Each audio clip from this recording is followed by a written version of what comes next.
What up YouTube, it's Misery, it's Company. In this video, I want to talk about the brand new patch notes that just dropped. For a small patch, I do want to make sure I preface this video with they consider this a minor patch. Now, I personally think that the minor patches that we're getting for Diablo Immortal are actually much bigger than what I would think is a minor patch, and then the bigger ones are, well, even bigger than the minors.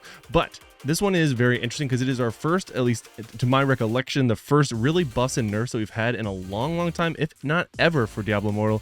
And they're pretty juicy and they're pretty spot on in my opinion. So is your class going to get buffed or nerfed? Let's talk about it right now. All right, so we're just going to touch on all of this at sort of like a high level. I don't want to spend too much time on this video because I have been working all day. But again, these are the preview of the skins. They look sick as hell. I'm not going to lie. These all look really cool for the new Season 13 Battle Pass. Now, so big change here to the Heliquary. So it's a Heliquary Gauntlet. So it says, it talks about it down here where you don't get to unlock it until you basically beat the last boss of Hell 8. Hell difficulty, or I'm sorry, the last Heliquary boss on Hell 8 currently, and then you get to unlock this. And then basically you fight all 5 of them one at a time, and you can do it as many times as you want, but you do only get a first clear reward, and then it shows your personal best. So the idea is that you now are competing with a brand new leaderboard, and the top 10 every week get a avatar frame that is unique for this gauntlet. And then if you maintain the first place by the end of the season, you get to keep that avatar frame till the end, like forever. So it's pretty cool. So you either get to keep it on a weekly basis, or if you maintain all the way to the very end, or at least have it at the very end of the season, I would assume, you get to keep that avatar frame forever, which is one heck of a flex because it's only the top 10. It looks like the top 10 people, let's see, yeah, players who landed top 10 spots per server, which is pretty crazy. I am glad that it's server based. I'm curious though if this is tied to the server merges. I would assume that it is. So anyone that is with you on your current server merger would be competing for this top 10 is how I would interpret it. Of course, if I am wrong, I'll make an updated video or a post letting you guys know that I'm wrong, but it only makes sense that the server merges would take an account for this. So yeah, pretty cool stuff here. Heliquary raids, they made some slight adjustments. So when a player dies more than once during a raid, resurrect them will incur a increasing cooldown. So basically, the more you die, the longer it'll take for your friends or your warbands or your raiders to res you. But honestly, why are you dying? I mean, I could see where this is going to be more proactive for this type of mode, where like people are going to be risking it for the biscuit because your time is against you, and whoever gets the best time will be in the top 10. So I totally get it from that standpoint, and that's probably why they did it. Moving on, when Heliquary bosses enrage, they will periodically emit a damaging pulse, which scales in damage after each use. Basically, it's going to prevent people from trying to skip combat rating just a hair. So some of the bosses, the enraged debuff or whatever is not that aggressive, so you can sort of like push through it. Now this is just going to make it so like the enraged timer is, well, an enraged timer, so there's that. Makes sense. Moving on, so class balance and legendary item adjustments. This one was really interesting. So reduction of incoming damage for all ranged classes. So the Demon Hunter, Necromancer, and Wizards classes will now have an innate 15% damage reduction of incoming damage. So the Barbarian, Crusader, and Monk, if you didn't know, already have a 30% damage reduction because they're melee, because they're just going to be taking more damage in general, so it makes sense. But this is a direct buff to Demon Hunter, Necromancer, and Wizard classes, and this is for everything, all incoming damage. So this is really good for the ranged classes. But wait, there's more. So the Barbarian skill and legendary affix adjustments. So Leap, the cooldown has been reduced from 12 to 9 seconds. I feel like not a lot of people use Leap. Maybe this will help, I don't know. Undying Rage, rather, the duration has decreased from 4.75 seconds to 4 seconds, and the healing received amount from damage done to players during Undying Rage has decreased from 30 to 15%. The healing amount will remain 30% for damage done in PvE rather, basically. So PvP this is a direct nerf to the amount of healing you receive, because basically a whale can pop Undying Rage, do a bunch of damage, you get all their health back, which is pretty rough. Now they'll have a harder time doing that because it's cut in half, which is honestly spot on. Barbarians have been destroying in PvP for a while now. The healing amount will remain, and again, so untouched in PvE, which makes sense. Moving on, so the Animal Instinct leaps time to reach maximum charges has been reduced from 1 to 0.5 seconds, so that's a buff. All right, Chain Spear will now hurl 3 projectiles, but the same enemy can only be hit by 1 projectile per cast. Don't know if that's a buff or nerf. Chain Spear will now hurl 3 projectiles, but the same enemy can... Okay, same thing there, and same thing there. Okay, so Wrath of the Berserker's burn damage has been reduced. So that's a nerf. So ultimately, it's more of it's a slight buff. Goodbye. So it's a slight buff for the leap, which not a lot of people use, in a PvP nerf, as well as an overall nerf to Undying Rage, just by 0.75 seconds for the duration. Ultimately, I think that is not a super bad nerf, so if you are a barbarian, you shouldn't feel bad about your class anymore. This is really just sort of to, well, balance it. So that's one thing I like a lot about this patch note, is that they're showing us that they understand how much goes into a character, because they're not just yanking it from one side or the other. They're not destroying monks, they're not destroying barbarians, even though they've been destroying for a while now in PvP. They're just ever so slightly tweaking it, which is very, very smart in my opinion. I wish more developers would do that. So I'll give a W where W's owed. There you go. Who's next? Crusader. So again, it's been a minute since I've been a Crusader, so I'm not gonna remember this, but sweeping attack, the time to reach maximum charges has been reduced from 1 to 0.5 seconds. So that's a buff. Basically you get your maximum charges faster. So spinning shield will now be unable to stun the same player more than once every 3 seconds. I mean, if you could stun someone more than every 3 seconds, that feels kind of broken, so that makes sense to me. It's a nerf, in case you didn't know. Falling Sword's time to reach maximum charges has been reduced from 1 to 0.5 seconds. That's a buff. Sanctum shield charges now grant immunity to knockbacks for its full duration. That's a buff. Shield charges time to reach maximum charges has been reduced. Okay, that's a buff. Sweep attacks uncharged and fully charged damage has been increased. That's a buff. The delay time between Sacred Chain explodes has been reduced from 2 to 1.5 seconds. That's more of an adjustment, I guess, because there's a delay time, which means it's intended to be delayed, just now it's slightly less of a delay, literally half of a second. Demon Hunter. Now this is the one that I feel like a lot of people thought they needed some buffs. So Knife Trap. I've never seen a Demon Hunter run Knife Trap, so let's see what they did. The arming time has been reduced from 1.4 seconds to 0.7 seconds. Okay, so half the time. Knife Trap no longer has a restriction on placing more than one trap in the same position, so you could literally stack them. That's a little terrifying. Knockback Shot, which is good now. I guess they got a new essence that made it better. The cooldown has been reduced from 12 to 9 seconds, so that's a buff. Strafe, the maximum potential channeling time has been increased from 3 to 5 seconds, so you can channel it longer. That's a buff, but nobody uses it. I only see that being good for PvE, maybe farming. I don't know. So that's a buff. Let's see what it does. So Strafe's damage has been increased. Wow. Okay, so another buff to Strafe. So maybe there's some potential builds there for Strafe now that they've buffed it now twice. So Monk legendary items. Now this was one of the other classes that were just kind of busted good. Imprison's fist damage has been increased. Okay, that's a buff. We're not doing this right. We're not. Oh, God. Okay, so Mystic Strike's cooldown has been reduced from... Okay, these are... Oh, Jesus. Please nerf the Monk. Oh, my gosh. So Mystic Strike's cooldown has been reduced from 12 to 9 seconds. That's a buff. Wave Strike's uncharged and fully charged damage has been increased. And its time to reach maximum charge has been reduced from... Okay, that's a buff. Now, this one is a notable buff because I feel like that's what some people use, but I don't think these Wave Strikes and Imprisoned Fist, I don't know if a lot of people use that. Let's continue. So Wave Strikes damage, okay, another Wave Strike, so interesting. Damage has been increased and the maximum potential channeling time has been increased from 3 to 5 seconds. That's a pretty healthy buff on Wave Strike. I don't know which one Wave Strike was, but maybe more viable now than it used to be. Wave of Light's damage has been decreased. Okay, whew, finally a nerf.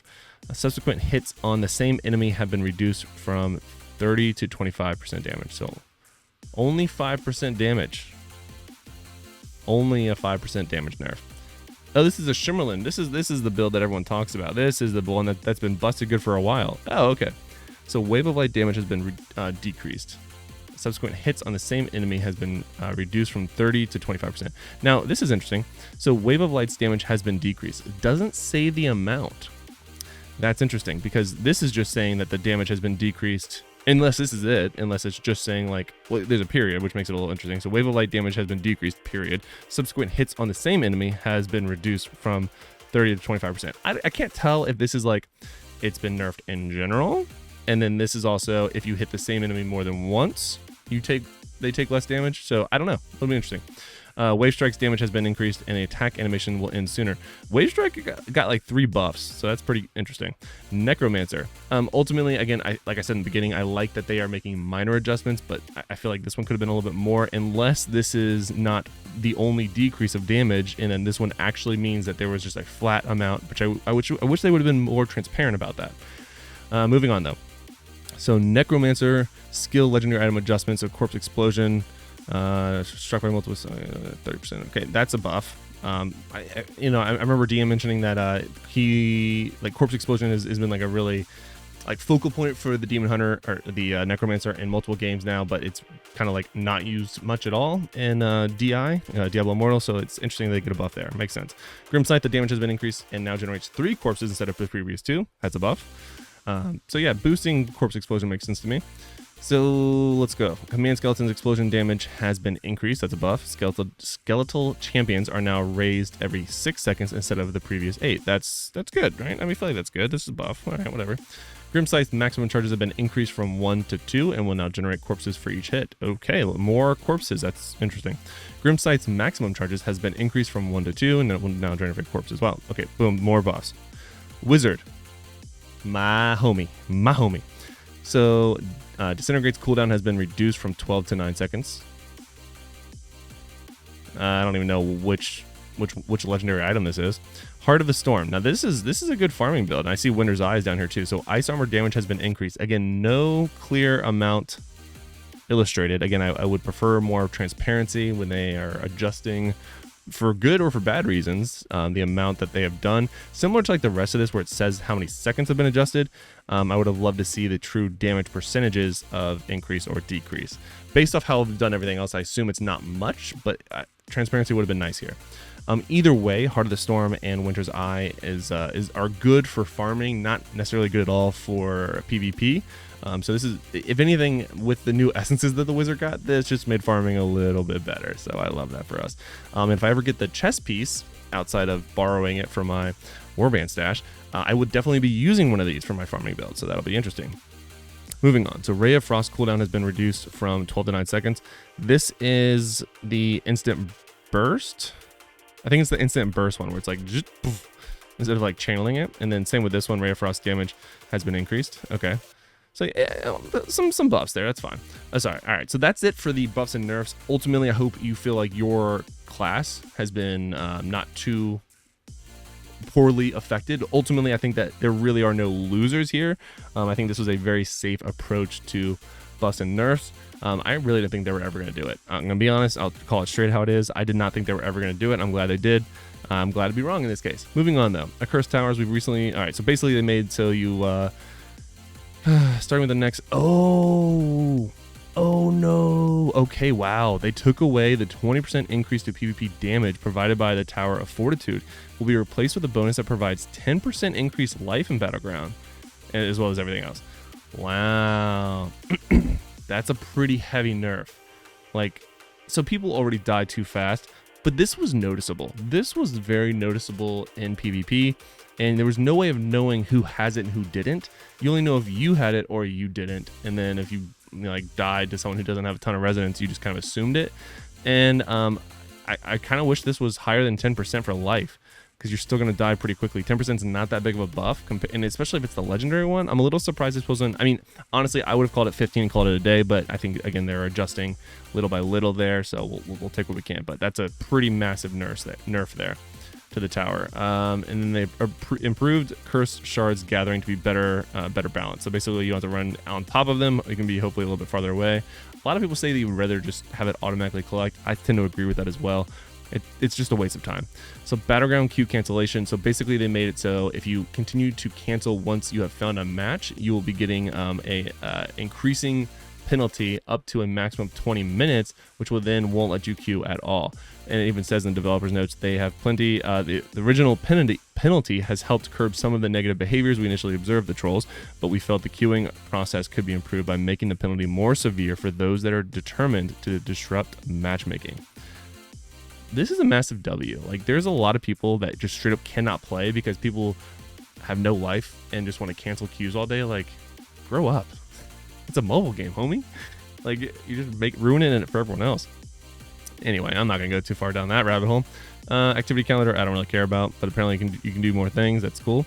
Cosmetic inventory display. So the cosmetics, can't even read tonight. Cosmetics in the inventory cosmetics tab will now display rarity frames to help players differentiate between tiers. So basically, the really expensive ones or the battle pass ones, you can, or the other ones you buy, you can tell based off rarity how good they are. That's pretty cool. I mean, whatever. Quality of life, I guess. View equipped cosmetics on others, so the exact cosmetics a player is wearing and where to obtain them can now be viewed through the player's profile via a new cosmetics tab. All right, I'm not gonna lie, I would not have assumed this based off that title. View equipped cosmetics on others. Maybe I just read it wrong. I thought you could put different outfits on them like while you're looking at them, which I thought was completely worthless. But now it just says where you can get the cosmetic, or if it was a limited time event thing, which is pretty cool. I like that a lot because there are a lot of seasonal cosmetics that you cannot get anymore, which are pretty cool. Like the Halloween one, I was not playing at Halloween last year, and those cosmetics are fucking awesome. Herodic Bestiary, basically the first page you turn in, you'll have a higher chance of getting a new page. Awesome. Season 3, 13.3 Battle Pass, Knight's Pennant. Yeah, the skin looks freaking sick. It's really dark. He has a flag. He has a mask. It's the DH. A lot of people are going to be rerolling DH because the DH got buffed. And yeah, this is pretty sick. So on May 11th at 3 a.m., the Battle Pass will switch over, which is awesome. Moving on, the Fractured Plane's coming back. We love that for us. Doesn't look like, just from skimming, they changed anything. The Fractured Plane will be available on May 10th, which is like tomorrow by the time you watch this video. Shady Stock. This was actually a really fun event, and I like it a lot. I'm glad it came back. Basically, it's coming back. And then the Scorched Sea limited time event. I think this is like just the weekly one. Yeah, this is just the weekly one that gives you bonus stuff for doing stuff that you would already be doing. And ultimately, guys, that's it. And when I say that's it, like, wow, this was a 17-minute video for a minor patch. Pretty massive W's, in my opinion. I think Blizzard has done a phenomenal job. When they said they were only going to be doing four major